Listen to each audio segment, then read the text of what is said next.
Saludos amigos y amigas, seguidores y seguidoras de este canal de YouTube. Mi nombre es Víctor Castro y como siempre hoy, una vez más con ustedes tratando un tema interesante, un tema del sector laboral.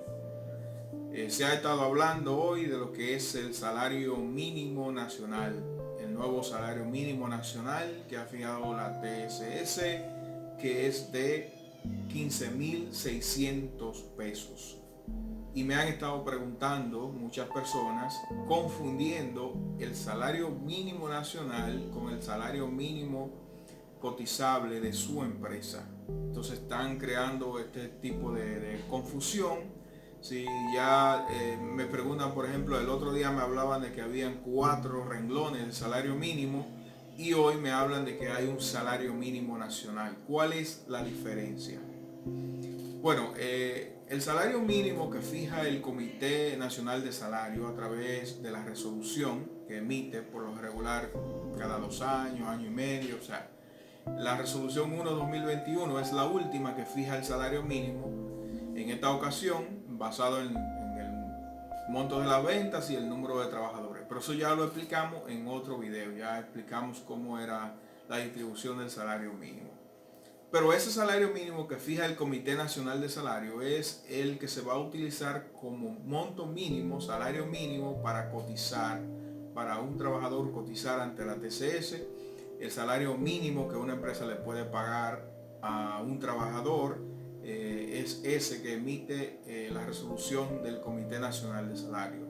Ahora bien, el salario mínimo nacional es un promedio que de los 4 salarios mínimos que existen del sector no sectorizado. Entonces se suman esos 4 salarios, se dividen entre 4 y ese monto que te da es el salario mínimo nacional. El salario mínimo nacional por lo general se utiliza para fijar el tope de cotización. ¿Y qué significa esto? Existen 3 topes de cotización. Uno para el de riesgo laboral, el seguro familiar de salud y el seguro de discapacidad y sobrevivencia. Por ejemplo, si yo tengo un salario de 300.000 pesos, no significa que me van a cobrar 1% para el seguro familiar de salud. Yo no voy a cotizar en base a los 300.000 pesos, sino en base al tope que exista para el seguro familiar de salud.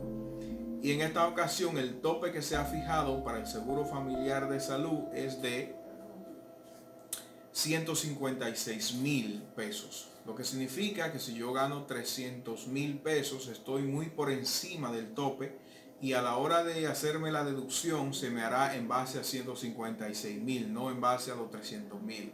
Por eso se llama tope, o sea, es el máximo que se considera el salario máximo para cotizar, el tope de cotización.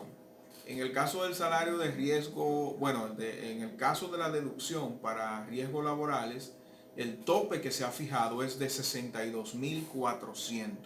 Entonces, si yo gano 300.000 pesos, no voy a cotizar en base a los 300.000 pesos. O sea, la deducción que se me va a hacer no se va a hacer en base a los 300.000 pesos, sino en base al tope, que es de 62.400.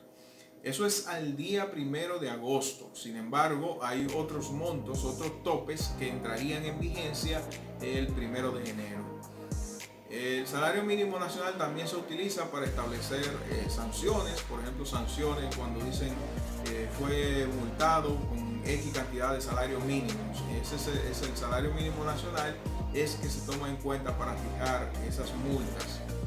O sea que no es lo mismo salario mínimo nacional que salario cotizable. Muchas gracias y hasta un próximo video.